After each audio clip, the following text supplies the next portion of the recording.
92,5 Maestro FM, House with the Sound. Shalom dan apa kabar Sobat Maestro? Semangat pagi ya. Iya, menemani Anda di menjelang akhir pekan ini ya Sobat Maestro ya. Buat Anda yang beraktivitas dan secara khusus buat Anda yang mungkin masih memikirkan kelanjutan pendidikan dari putra-putri Anda. Nah, yang masih maju mundur cantik gitu ya. Jangan khawatir ya. Ini ada komunitas pewaris bangsa, homeschooling ya, komunitas homeschooling pewaris bangsa di Jalan Ahmad Yani nomor 96 bisa menjadi jawaban bagi Anda. Dan sudah bersama saya Ibu Insinyur Sani Darman NPD selaku pengelola ya. Apa kabar Ibu? Selamat pagi, baik. Oke, dan luar biasa sekali. Hari ini kita akan mematahkan ya ketakutan-ketakutan orang tua dan masyarakat bahwa anak-anak homeschooling itu, aduh nantinya kemana ya ke depannya, sekolahnya seperti apa ya. Sudah ada Elusia Aloina Barus SPT. Ini sudah jadi manajer di salah satu perusahaan ya. Nanti kita akan ngobrol-ngobrol ya. Ibu Sani, kemarin saya ketemu dengan beberapa orang tua yang juga masih maju mundur cantik gitu. Oke, mungkin sedikit diberikan gambaran Bu, homeschooling ini seperti apa sebelum kita akan ngobrol-ngobrol ya mengenai kelanjutan dari studi anak-anak yang homeschooling begitu ya. Iya, sebenarnya seperti minggu lalu saya bagikan bahwa homeschooling itu sebenarnya model pembelajaran yang paling tua ya. Asalnya semua homeschooling gitu. Sebelum ada sekolah ya semua homeschooling. Cuma setelah ada sekolah sehingga ya cuman istilahnya aja belum ketemu ya dulu itu ya. Nah, memang muncul istilah itu ya ketika ada kasusnya, ada masalah di Amerika oleh seorang edukator, akhirnya dia membuat buku dengan istilah homeschooling. Jadi mengembalikan tanggung jawab pendidikan tuh ke keluarga. Jadi mereka melihat ada sesuatu yang miss gitu di sekolah, sehingga mereka merasa ya ini letaknya itu masalah tuh harus kembali ke rumah gitu. Jadi mereka di sana di Amerika tuh anak-anaknya udah nggak semangat belajar, banyak yang putus sekolah gitu. Terus mereka menyelidiki, ternyata ada yang miss gitu, ada yang hilang gitu. Ya itu ya pendidikan keluarga itu, karena semua udah diambil alih sekolah. Nah mereka merasa bahwa ini harus kembali ke rumah gitu. Nah istilah homeschooling itu muncul di situ tahun 70-an gitu. Karena bukunya itu gitu. Tapi sebenarnya homeschooling itu ya pendidikan keluarga ya, pendidikan di mana orang tua bertanggung jawab untuk pendidikan anaknya dengan rumah sebagai basisnya, bukan sekolah pindah ke rumah, tapi basisnya itu jadi belajar dengan apa yang ada di sekitarnya gitu. Betul. Dan ini memang sesuatu yang menjadi isi hati Tuhan ya. Dan ini kita bukan membenturkan dengan sekolah formal ya, tetapi secara fakta sampai hari ini ya bukan hanya di Indonesia ya, di beberapa negara juga mengalami satu permasalahan yang hampir 80-90% anak-anak sekolahan itu begitu kerja tidak sesuai dengan jurusan dan bidangnya gitu loh. Ya karena ya hanya untuk mendapatkan satu status lulus dan gak lulus gitu kan.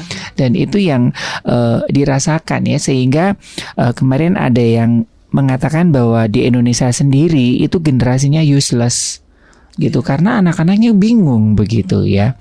Nah ini menjawab tantangan dan juga mematahkan bagi sobat-sobat maestro dan juga bagi keluarga-keluarga begitu ya. Dengan homeschooling ini yang sekolah formal yang udah diakui negara aja bisa mengalami useless. Bagaimana dengan anak homeschooling? Oke, nah seperti apa Bu? Ya, nah di homeschool Yang justru di homeschooling itu kita berusaha.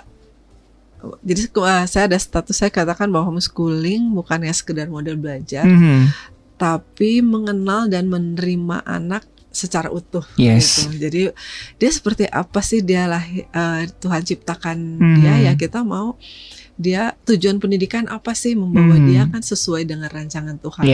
Bukannya sekedar dapat ijazah, bukan sekedar dapat nilai, tapi bagaimana dia kembali kepada tujuan dari si penciptanya. Nah, itu kan sebenarnya orang tua yang dapat hikmah. Betul. Gitu. Hanya memang seringkali orang tua juga tidak paham, hanya sekedar seperti batu loncatan. Ada masalah di sekolah formal, homeschooling aja kayaknya gampang gitu. Tapi ternyata sebenarnya bukan itu ya, bukan sekedar mengalihkan pengen gampangnya aja, pengen enaknya aja. Tapi sebenarnya bukan itu esensi dari homeschooling. Gitu. Jadi karena itu saya menghadirkan 2 kali pertemuan nanti itu dengan orang tua ya. Dengan orang tua. Nah sekarang dengan siswanya apa sih yang dirasakan? Nah kita pengen mau gali apa sih yang ngalamin, karena orang tua kan semua rata-rata ya sebagian besar adalah sekolah formal. Kita nggak pernah apain ya homeschooling, bisa seperti apa, banyak yang tidak terbayang. Nah kita mau dengarkan apa yang dirasakan oleh si siswanya. Karena takutnya ini mah paksaan orang tua aja. Betul. Iya begitu. Jadi harusnya kalau udah usia remaja, mereka harus, kalau di kami itu harusnya membuat surat pernyataan bahwa itu adalah pilihan anak juga, bukan orang tua yang. Itu harus ada surat pernyataan. Iya dulu, tapi setelah online agak susah juga surat pernyataan.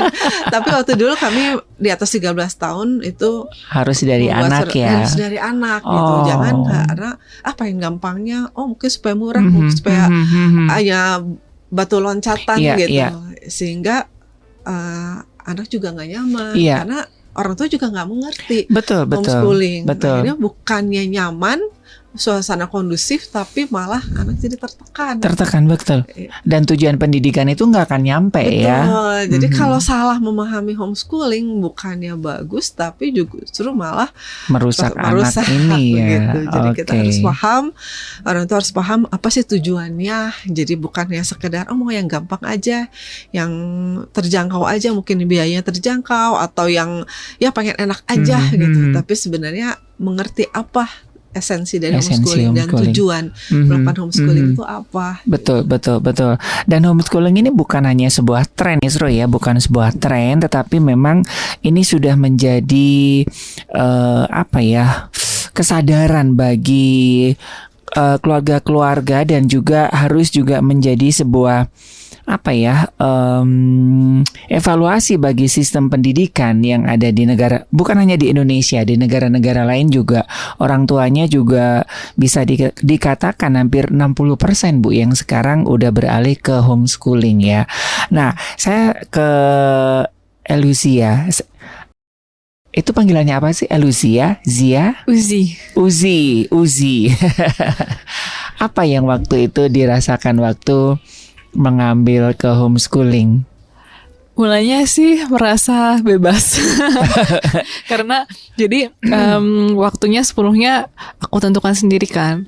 Jadi ya aku dulu kan kalau sekolah itu harus, bukannya salah sih, cuman dulu tuh harus bangun pagi, pulang langsung ngerjain tugas segala macem.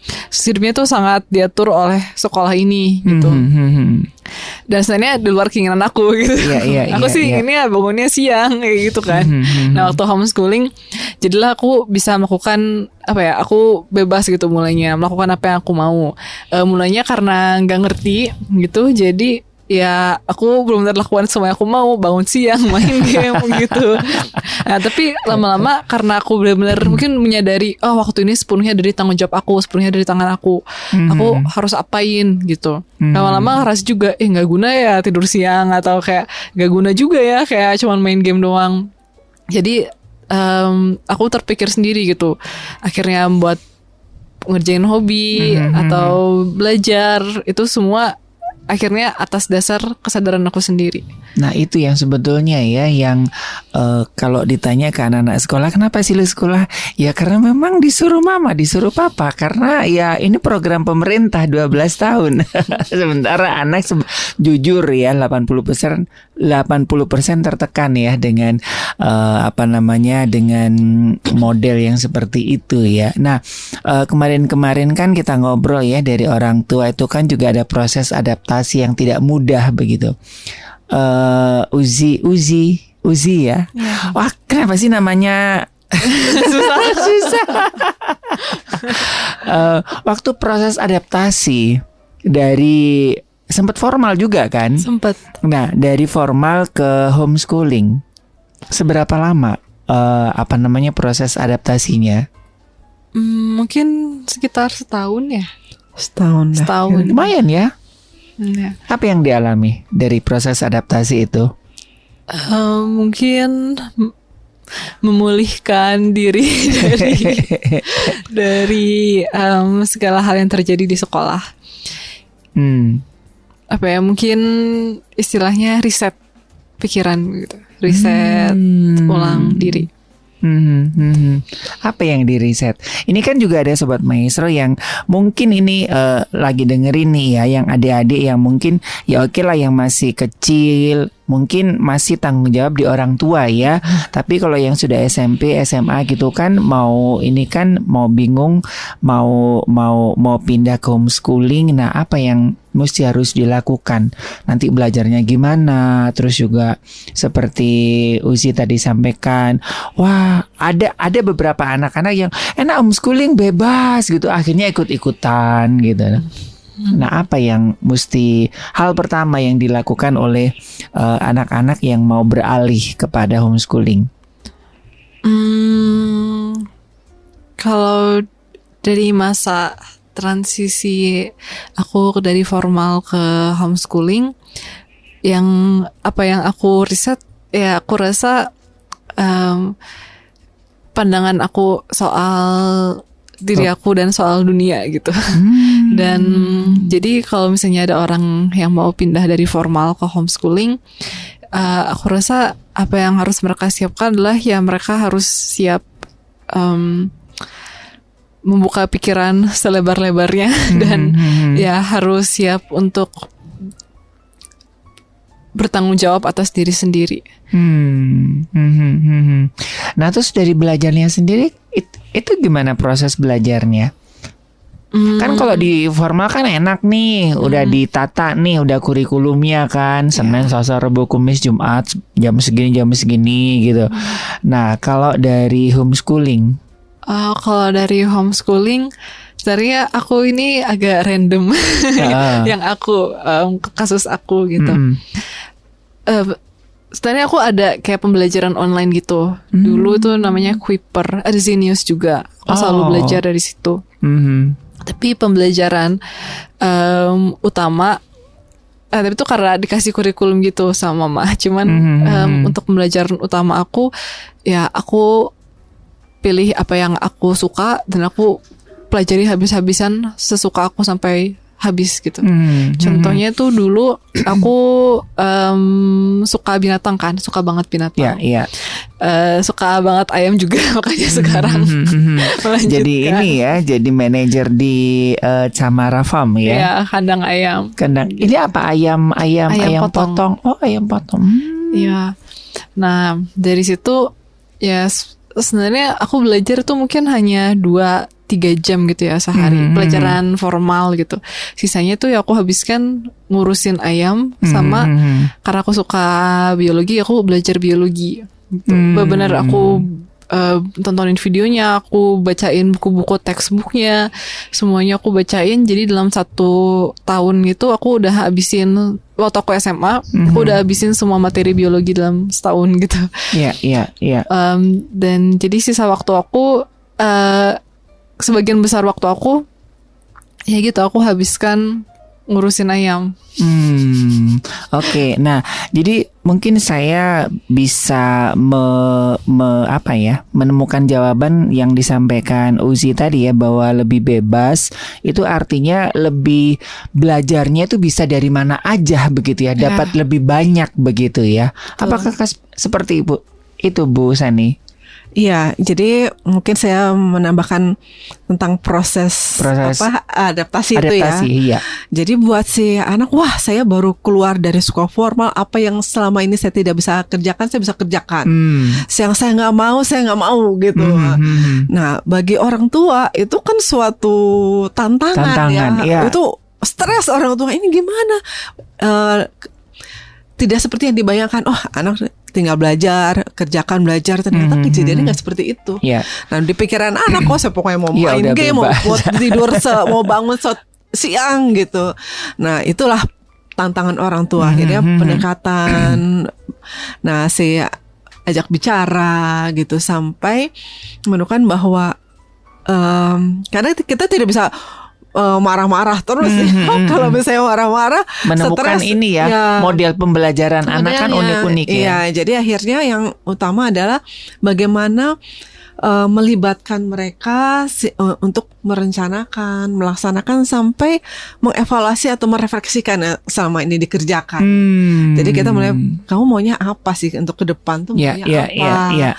Kemudian ya sekarang untuk ke sana mau gimana? Oh, saya senang binatang, saya mau nanti ngurus ayam ya. Berarti kamu harus apa? Nanti kuliah peternakan di mana? Untuk masuk perguruan tinggi harus apa? Mulai kan ke belakang ya. Ya udah, kamu harus belajar ini. Belajarnya bagaimana gitu. Awalnya mungkin orang tua memberikan ini harus belajar ini. Kadang itu tidak semudah itu mereka mau lakukan gitu. Dan mereka nggak mau. Ya udah, kamu mau belajar seperti apa? Jadi seperti ada tawar-menawar gitu. Jadi mau gimana? Saya mau belajar begini-begini. Oke, orang tua. Yang penting nyaman. Yang penting kamu belajar nyamannya gimana gitu. Akhirnya begitu sih orang tua. Nah, akhirnya dia menentukan sendiri. Oh, dia belajar seperti ini. Terus kemudian dia merefleksikan. Saya udah sejauh mana menggunakan waktu saya. Sejauh mana saya sudah mencapai target. Nah, kemudian mengisi waktunya mau seperti apa gitu. Jadi akhirnya dia merefleksikan sendiri. Oh, saya apakah berguna tidak waktu yang digunakan? Efektif tidak? Suatu hal yang bermanfaat enggak? Apakah sudah menggunakan waktu dengan baik? Nah, di situ di situ mungkin berbedanya dengan sekolah formal ya, pendekatan homeschooling, apalagi yang remaja. Kita nggak bisa, kalau sekolah kan bisa, kalau nggak dihukum, kamu nggak naik kelas, kamu nggak lulus, gampang mengancam begitu. Kalau di sekolah gampang, kalau di rumah kan tidak mungkin. Jadi akhirnya kita ajak bicara gitu. Jadi melibatkan, kalau dalam psikologi itu ada namanya self-regulated learning. Jadi bagaimana anak-anak tuh dibina, akhirnya dia bisa menentukan sendiri. Saya merencanakan saya mau apa, saya harus merencanakan, kelemahan saya di mana, kelebihan saya di mana, saya sukanya di mana. Dia harus akhirnya mengenali diri sendiri gitu. Nah, orang tua kan kadang konsep orang tua harusnya begini ya gitu, tapi akhirnya disitulah adaptasinya, tarik menarik. Jadi kadang juga orang tuanya harus banyak sabar. Sabar, ini kenapa tidak sesuai dengan yang diekspektasi, pikirkan. Harusnya dia belajar kok malah main ayam, ngurusin ayam. Kan harusnya anak sekolah yang lain tuh belajar. Ini kenapa ngurusin ayam gitu. Nah, itu kan tarik menarik. Tapi akhirnya udah nah seperti tadi disampaikan Usi, sampai satu titik dia merasa saya kan harus tanggung jawab dari hidup saya sampai ke titik itu. Nah, ke titik itu tuh, di situ tanggung jawabnya itu di saya. Saya harus atur hidup saya, sukses enggak suksesnya di saya. Nah, sampai ke titik itu butuh proses gitu. Dan kadang orang tuh udah nggak sabar. Ini anak saya malas, anak saya nggak mau belajar, anak saya ini kenapa jadi homeschooling, jadi anak saya malas gitu. Anak saya seperti nggak santai-santai. Kalau gitu sekolah aja biar dimarahin nih gitu. Kalau nggak ini. Nah, kembali kita kepada tujuan homeschooling. Untuk apa? Gitu. Apakah dia melakukan itu karena takut dipaksa, atau kita mau menyadarkan mereka mengenal Tuhan, menemukan tahu tujuan panggilannya itu ya, destininya gitu. itu ya. Bukan karena melakukan itu bukan karena seperti bangun pagi, bukan karena dihukum, tapi saya mau bangun pagi. Kenapa saya mau bangun pagi? Saya mau menggunakan waktu saya, ya gunakan waktumu dengan sebaik mungkin gitu. Perhatikan waktu dengan sesama. Nah mungkin dia seperti itu. Waktu berlalu terus saya tidak menggunakan. Nah sampai titik itu tidak cepat. Kadang orang tua udah nggak sabar, orang tua kesal gitu. Nah seperti itu prosesnya. Oke. Nah, dari Uzi sendiri, apakah memang lebih tajam gitu? Apa yang Uzi mau, terus menemukan destininya dengan ayam gitu kan di homeschooling itu lebih terarah, lebih tajam dan lebih fokus gitu? Iya, sangat. Jadi di sekolah tuh kan kita kadang harus belajar pelajaran yang kita nggak suka dalam tanda kutip ya. Tanda kutip nggak suka gitu kan ya. Soalnya udah sistem, kalau enggak ya. Iya. Nah jadi selama aku homeschooling, ya udah aku benar fokuskan waktu aku untuk belajar apa yang aku suka dan aku mau dan aku punya target di situ gitu. Jadi ya udah karena aku pengennya belajar ayam gitu ya, peternakan lah, intinya peternakan. Ada aku sangat fokus ke biologi dan kemudian beberapa sedikit biokimia dan biofisika gitu. Sisanya itu matematika tetap butuh, jadi kayak aku tetap ini tapi sisanya kayak mungkin pelajaran apa ya, dulu tuh bahasa Mandarin, bahasa Sunda gitu kan. Aku rasa aku gak terlalu butuh dan gak terlalu enjoy juga gitu sebenarnya belajarnya. Jadi aku gak pelajari gitu. Nah akhirnya karena lebih banyak waktu aku habiskan untuk belajar yang aku mau, kan makin banyak waktu yang kita habiskan dalam satu hal, kita kan semakin baik gitu ya, terbiasa dengan hal itu gitu. Jadi ya aku bisa lebih terarah. Betul.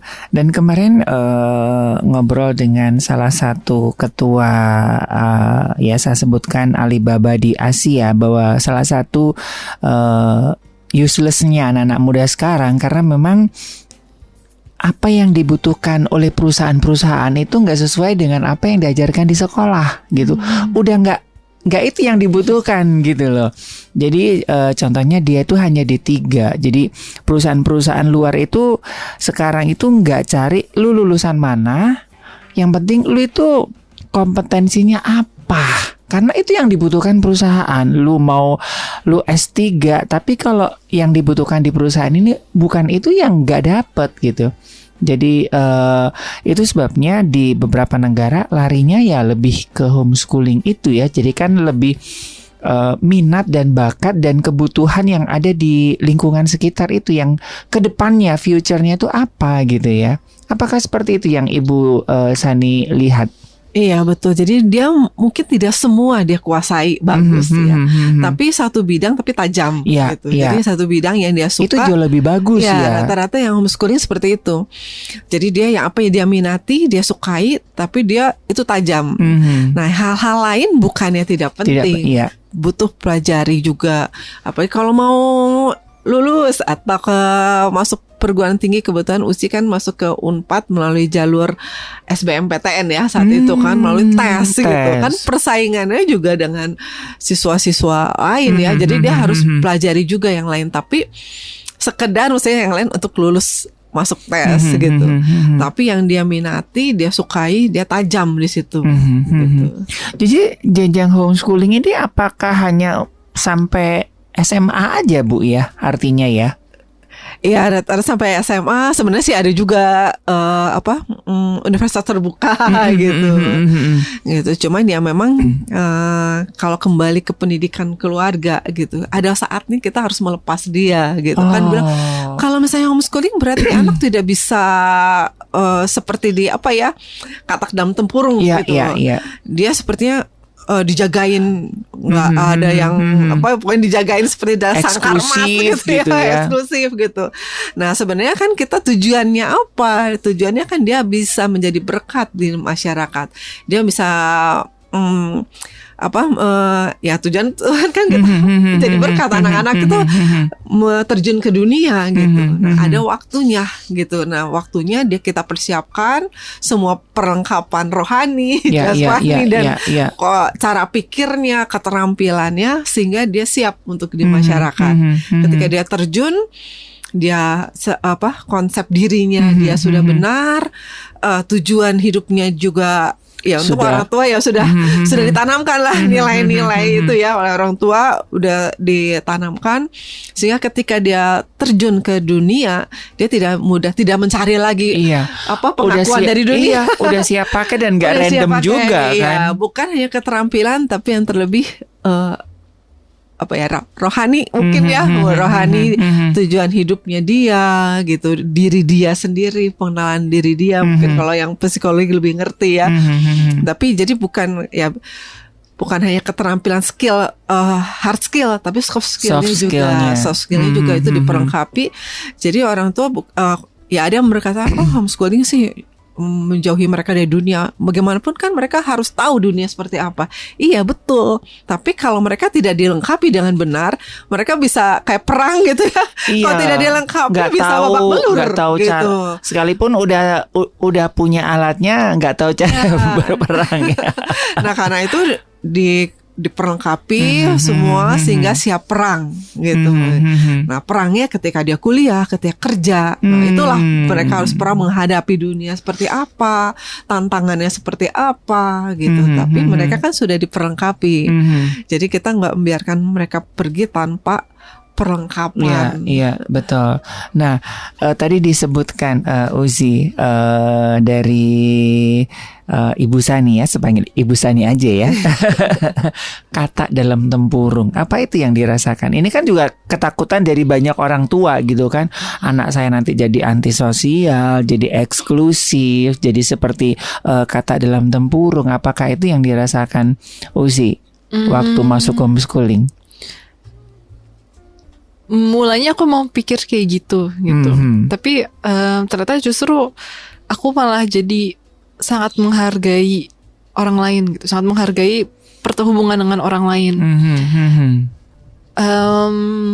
Mungkin karena aku di rumah, jadi kan pertemanan aku adalah orang-orang sekitar rumah gitu, penjual mas depan rumah, pokoknya orang-orang dagang lah orang-orang yang gak seumuran aku gitu. Nah jadi persepsi aku malah jadi lebih luas gitu menurut lebih aku. Terbuka ya. Lebih terbuka karena ya kalau misalnya hanya dengan sejujurnya malah menurut aku kita gak terlalu mengajarkan kehidupan luar kalau misalnya kita hanya berkumpul dengan orang-orang yang seumuran kita dan setipe kita aja gitu.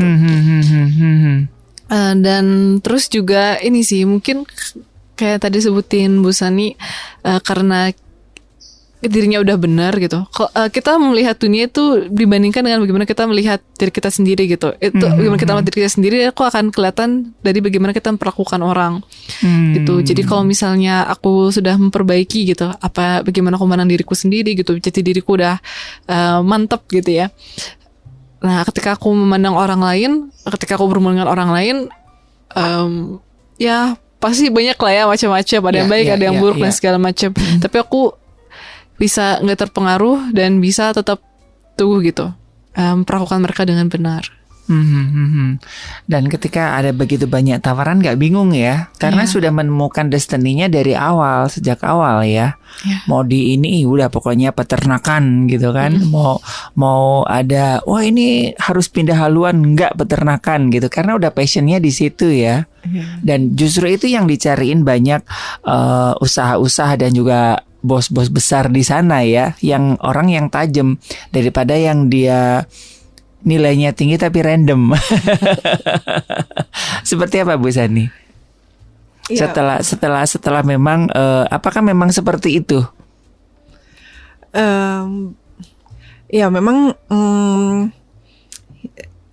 ya kejadian sudah seperti itu. Jadi banyak anak homeschooling, kita tidak memaksakan dia untuk jago di semua bidang, tapi dia mengenal apa yang dia minati, dan itu harus maksimal ya gitu. Jadi kalau saya ke siswa-siswa yang sekarang belajar di komunitas, saya bilang ke mereka, saya tidak lihat hasilnya seperti apa, ya dilihat dari prosesnya. Kalau memang kemampuan matematika cuma 4, ya nggak apa-apa kan, yang penting sudah berusaha. Apakah salah seorang anak matematika cuma 4? Salah kalau dia tidak mau berjuang. Salah kalau dia tidak mau belajar. Tapi dia udah belajar, akhirnya dapatnya nilai 4 misalnya. Apakah itu salah gitu? Yang penting ya, saya bilang yang penting kamu sudah berproses, lakukan yang terbaik. Tapi kalau dia memang bidangnya mungkin di matematika, tapi nilainya hanya 8, hanya asal-asalan, nah itu tidak maksimal ya. Misalnya dia ya harus, kalau jagonya kamu di situ ya kamu harus baguslah di sana. Tapi kalau bidangnya kamu bukan di sana, yang penting kamu sudah berusaha gitu. Jadi usahakan, lakukanlah yang terbaik. Semua lakukan terbaik gitu. Jadi itu yang target dari orang tua. Masih banyak sekarang, dapat nilainya berapa? Gimana supaya nilainya bagus gitu. Jadi saya bilang, kita tujuan homeschooling bukan untuk nilai gitu, tapi supaya dia unggul, dia jago di bidangnya, dia berprestasi di bidangnya. Nah awalnya memang sebenarnya mundur ke belakang adalah penerimaan. Kuncinya dari homeschooling adalah penerimaan gitu. Ya udah, dia memang lemah di sini, kita terima, tapi dia pasti Tuhan adil lah. Ada kekuatannya, di mana kekuatannya kita dorong dia, kita tajamkan. Tapi intinya awalnya dari orang tua homeschooling adalah penerimaan. Tidak ada ciptaan Tuhan yang salah. Tuhan salah buat kan nggak ada. Betul. Bahkan yang anak kebutuhan khusus pun kan Tuhan tidak salah. Oh ini salah nih, ternyata BS nih kalau ini BS-nya. Tapi nggak kan, bagi Tuhan semua adalah baik, spesial gitu, dan unik ya. Nah, penerimaan itu sih awalnya hati dari orang tua harus penerimaan dulu. Setelah itu, setelah dia terima anaknya seperti itu, lebih mengalir ya, si anak juga bisa lebih bebas bereksplor. Oh ya udah, saya suka ini, orang tua menerima saya bahwa saya suka ini. Seringkali kan anaknya pengen musik, orang nggak bisa musik, kamu jadi apa nanti kalau kamu musik gitu. Nah ketika tidak menerima itu, anak jadi nggak bisa mengeksplor dirinya. Gitu. Nah ini juga yang seringkali ditanyakan orang tua ya, yang mungkin belum masuk di homeschooling begitu Bu. Standar penilaian dan pencapaian anak gitu. Ini yang nilai kan orang tuanya sendiri, kan nggak fair gitu. Nah itu ini harus dijelaskan ini Ibu Sani. Ya. Karena itu memang banyak sekarang kan lembaga-lembaga sebenarnya lembaga mitra dari homeschooling. Jadi kalau misalnya satu lembaga namanya homeschooling, itu sebenarnya udah rancu. Karena homeschooling adalah proses layanan pendidikan yang diselenggarakan oleh keluarga. Tapi memang sekarang ada mitra yang membantu. Saya butuh penilaian. Mitra itu akan membantu untuk mungkin memberikan tugas atau memberikan soal atau membimbing dalam akademis gitu. Walaupun sebenarnya kepala sekolahnya tetap kan orang tua yang harus, jangan sampai mitranya lebih berkuasa daripada orang tuanya. Jadi itu adalah mitra. Kebutuhan orang tua apa, terutama juga ada orang tua yang saya pengen sendiri gitu kan, saya punya kurikulum sendiri supaya bebas. Ya kalau memang seperti itu, yang dalam penilaian siapa, kalau di dalam peraturan menteri, peraturan dari Kemdikbud sistem pendidikan, siapa yang memberikan penilaian? Yang memberikan penilaian adalah tutor atau orang yang mendampingi dia dalam belajar. Jadi bukan orang tua. Nah, siapa orangnya itu siapa gitu. Jadi yang mendampingi itu siapa? Kita bertanya, mendampingi ada perencanaan, pelaksanaan itu siapa? Nah, jadi pertanyaannya seperti itu. Kalau yang mendampingi dia dan melaksanakannya adalah orang tua, berarti orang tua adalah sebagai tutor. Tapi ada juga yang orang tua, aduh, kok soal akademis saya serahkan kepada mitra ya. Ya udah, si tutor itu yang akan menilai. Untuk akademisnya gitu, untuk diraport misalnya gitu kan, untuk diraport. Jadi pertanyaannya adalah siapa yang menjadi tutor bisa orang tua yang menjalankan fungsinya sebagai tutor tuh siapa. Nah, itulah yang memberikan penilaian. Kalau capaian penilaian sebenarnya apa yang harus acuannya dari mana? Pemerintah ada acuan dari kurikulum 2013. Sekarang kurikulum Merdeka, pemerintah memberikan acuan sebenarnya. Jadi ya sehingga si tutor ini harus melihat mengacu ya kepada dari pemerintah, baru dia bisa menilai yang akademis ya. Secara akademis dia acuannya dari pemerintah ada. Iya, jadi nggak usah takut ya Sobat Maestro ya. Nanti wah ini mah anaknya sendiri jadi kasih aja 999 gitu kan. Kasihan anaknya juga ya. Iya, jadi karena itu dari awal harus ditanamkan tujuannya homeschooling apa? Kenapa mau homeschooling? Jadi kalau datang ke saya, kenapa ibu mau homeschooling? Kenapa bapak homeschooling? Nah, hati-hati yang ingin supaya ini anak saya bisa loncat nilainya bagus, ini nggak naik kelas supaya nilainya bagus, supaya nilainya bisa dimainin mungkin gitu ya.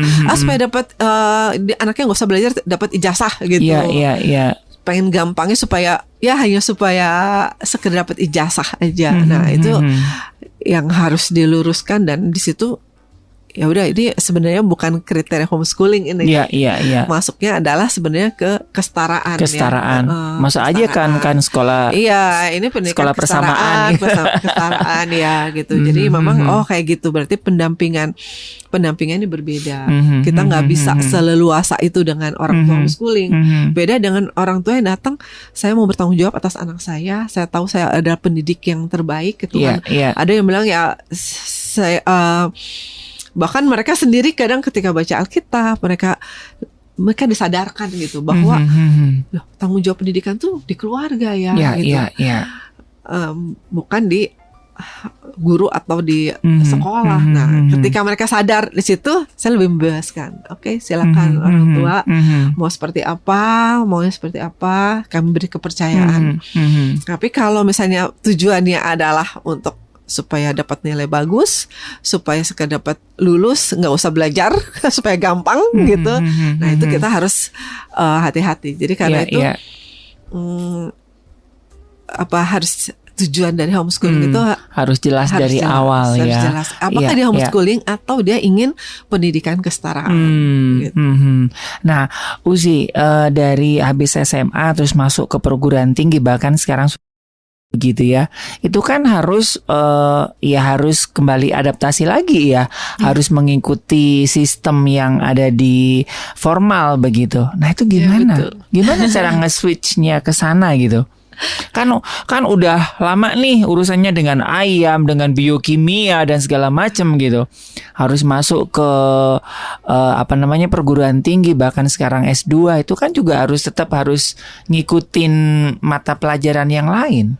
Ya betul, mulanya kaget sih sejujurnya, memang cukup mengagetkan lah. Gitu.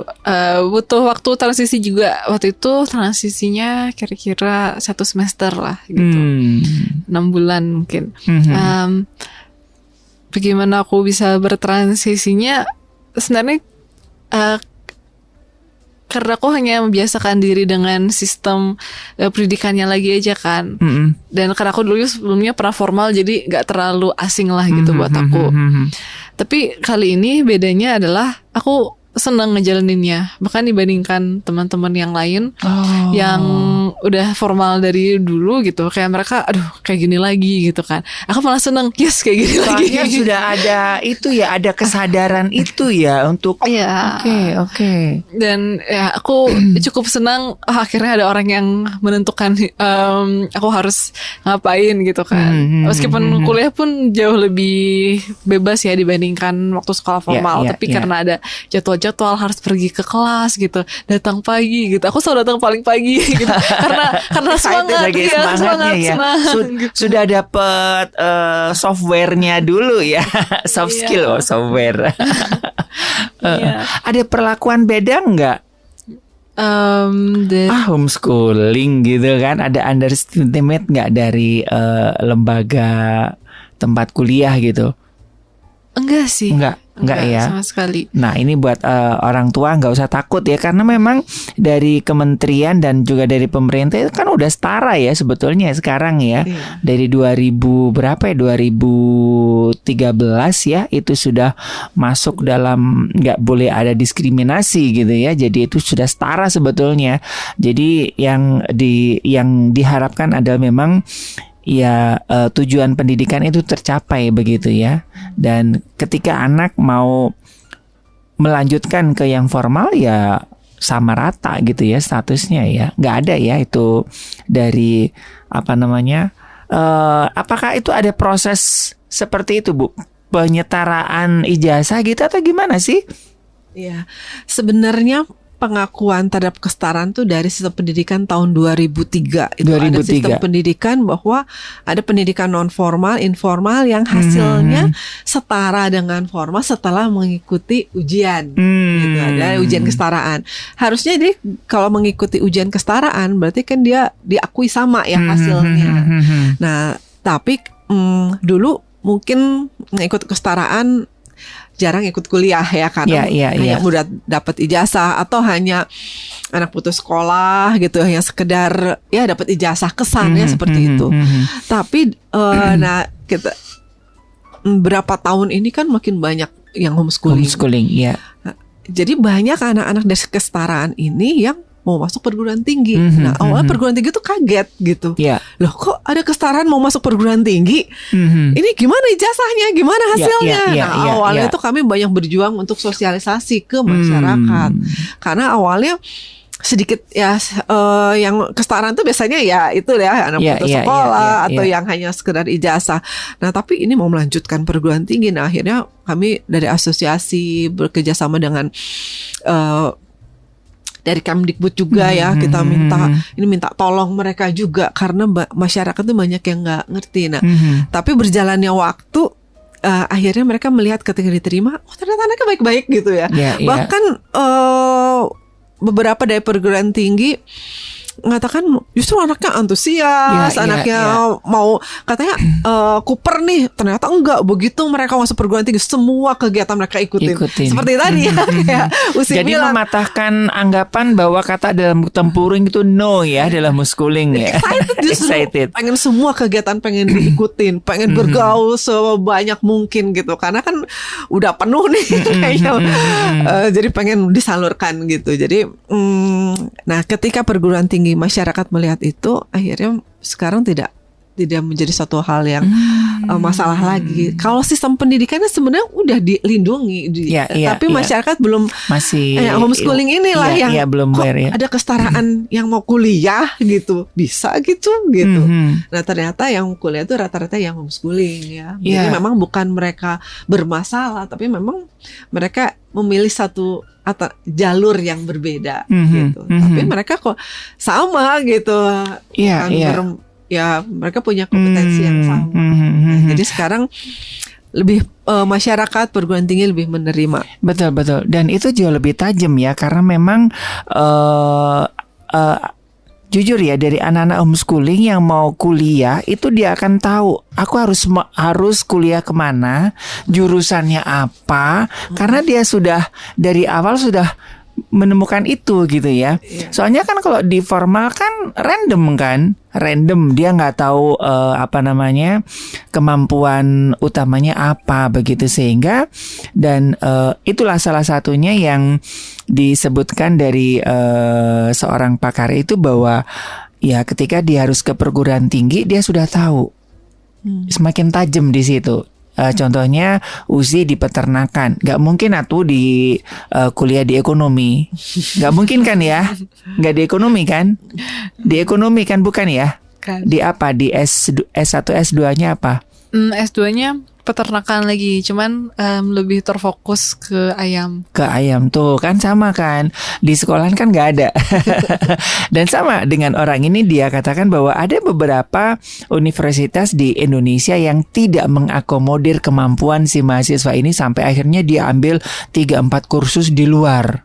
Dan itu yang membuat dia dipakai oleh perusahaan asing gitu kan, sekalipun dia hanya di 3 gitu. Jadi nggak lihat. Nah ini yang di apa namanya ya, dilihat dari homeschooling itu sendiri ya, sudah siap di masyarakat seperti Ibu Sanita sampaikan ya, dan di perusahaan pun wah ini yang aku cari bukan lu lulusan berapa, IP kamu berapa, tapi kompetensimu di mana gitu. Apakah itu yang dirasakan Uzi? Uzi mah sekarang mah gak ikut orang dah, gak ikut orang ya.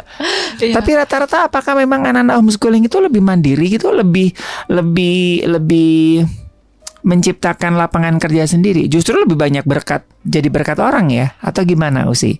Iya, dari aku sendiri mungkin berkaca ke teman-teman aku ya, banyak yang bingung, dan meskipun mereka udah lulus ya gitu, banyak yang masih kesulitan dapetin kerja. Ya, dan aku merasa sebagai bos gitu, aku merasa bersalah aja gitu, aku nggak bisa ngasih pekerjaan gitu ke mereka, dan bukannya karena nggak mau atau apa, tapi nggak sesuai dengan bidang. Betul, mereka nggak punya skill yang aku inginkan, dan skill yang aku inginkan tuh bukan soal ilmu pengetahuan, itu tuh bisa dipelajari. Skill yang aku inginkan itu kecintaan kepada bidangnya. Mungkin itu sih yang kenapa seorang homeschooling kok dia meskipun kuliah tantangannya banyak, harus berubah dari yang fleksibel, dari yang ini terus, tapi karena dia suka, kalau dia suka mengerjakannya, mencintai yang dia kerjakan, hasilnya kan beda. Betul, gitu. Setuju. Nah mungkin itu yang membedakan ketika di kuliah. Saya juga tanya kenapa mereka kok berprestasi ya, rata-rata mereka berprestasi, dan mereka bilang justru mereka bingung kok teman-temannya nggak seperti kami ya gitu, karena mereka masuk kuliah kadang ada yang hanya asal supaya menyenangkan orang tua, masuk kuliah ikut temen semua, ke ekonomi temen saya ikut gitu. Tapi kalau homeschooling kan mereka memilih itu karena mereka tahu minat bakatnya, cintanya mereka tuh di mana gitu. Karena mereka melakukannya dengan excited, cinta dengan apa yang dikerjakan, meskipun tantangannya besar, harus belajar lagi, harus mengatur lagi waktu, harus ikutin aturan yang ada, tapi karena mencintai yang dikerjakannya, ya itu menjadi mereka berprestasi di situ. Oke, wah ini luar biasa ya Sobat Maestro ya. Semoga ini bisa menjadi jawaban nih ya bagi Anda, keluarga-keluarga yang ingin memutuskan ya untuk ke homeschooling begitu. Nah buat Anda yang mungkin masih bingung-bingung, nanti Anda bisa menghubungi ya Ibu Sani ya di Komunitas Pewaris Bangsa, Jalan Ahmad Yani nomor 96 Bandung begitu ya. Ngobrol aja dulu nggak apa-apa ya Bu ya. Setiap hari ya Bu ya. Nomor ada nomor yang bisa dihubungi nggak sih Bu? Kalau nomor saya 08 13 13 211 65 780. Nah, Anda boleh tanya-tanya dulu ya. Ini kemarin juga nggak enak atau ujuk-ujuk datang ke tempat. Nggak apa-apa, welcome ya Bu ya. Datang aja ke Ahmad Yani nomor 96. Atau kalau misalkan bisa janjian dulu nggak di rumahnya sambil ngopi-ngopi boleh ya. Hubungi aja ke Ibu Sani di 0813 211 65 780 begitu ya.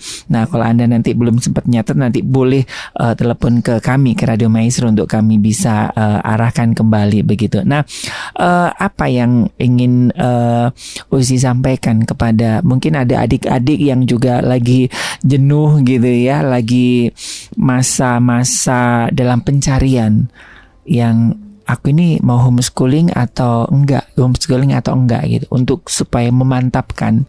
Ada banyak loh di luar sana yang saya taunya lagi di persimpangan.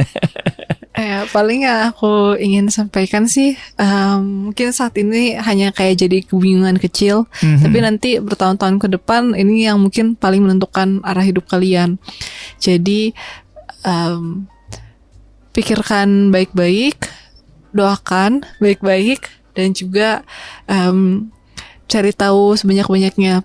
Pastikan bahwa ini memang suatu yang berasal dari diri kalian sendiri.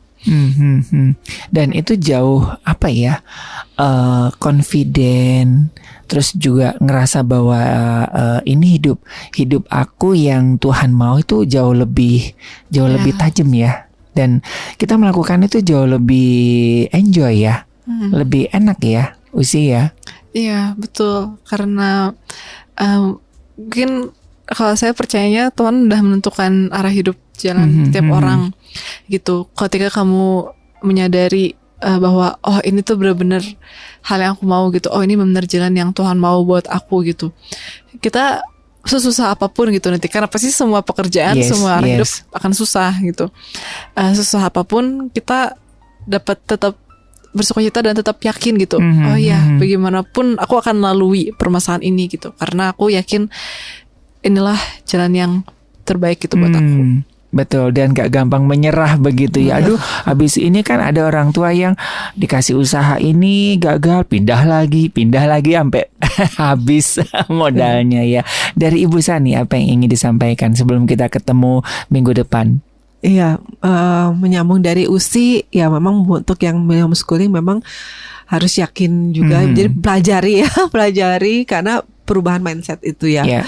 Banyak hal yang kita harus, kata Usi bilang istilahnya riset, bukan hanya anaknya aja, orang tua ya, riset pemikirannya tentang pendidikan, tentang belajar gitu tuh harus di riset ulang gitu, untuk jadi dia pelajari seperti apa sih tujuan pendidikan, apa tujuan anak itu apa, kembali kita apa sih sebenarnya gitu kan. Ketika sudah meriset, memutuskan homeschooling harus yakin ya, karena tantangan itu pasti banyak. Mau di sekolah formal, di homeschooling sama betul, gitu. Bukan bilang homeschooling lebih enak, beda. Tapi kalau tantangan berbeda, tapi kalau yakin itu jalannya, kita akan pasti Tuhan tolong. Gitu. Iya, betul. Dan kebutuhan akan tenaga kerja di luar sana tiap tahun itu meningkat ya Sobat Maestro ya, dan ada begitu banyak usaha-usaha baru yang muncul dengan teknologi-teknologi yang baru yang muncul, sementara ketika kita diberikan pendidikan yang itu dari zaman dulu, itu yang seringkali membuat useless ya, susah mencari pekerjaan. Nah, di luar sana kemarin ngobrol-ngobrol, ini ada sekitar hampir 95 pekerjaan baru yang sementara jebolan-jebolan universitas gak bisa memenuhi standar itu begitu. Nah, di homeschooling inilah mengakomodir ya, jadi apa yang dibutuhkan di luar sana begitu ya. Ibu Sani dan Usi, terima kasih hari ini sudah menginspirasi keluarga-keluarga yang mungkin sedang kebingungan dengan pendidikan putra-putri mereka. Dan bagi Sobat Maestro yang mungkin ada pertanyaan, nanti silakan bisa menghubungi Ibu Sani ya di Komunitas Pewaris Bangsa Jalan Ahmad Yani nomor 96 Bandung, atau bisa bikin janjian dulu di 0813 211 65780. Baik, terima kasih Sobat Maestro. Jangan kemana-mana karena selepas pukul 8.30 saya kembali lagi bersama Anda di Maestro Request Time. Selamat melanjutkan aktivitas Anda dan Tuhan memberkati.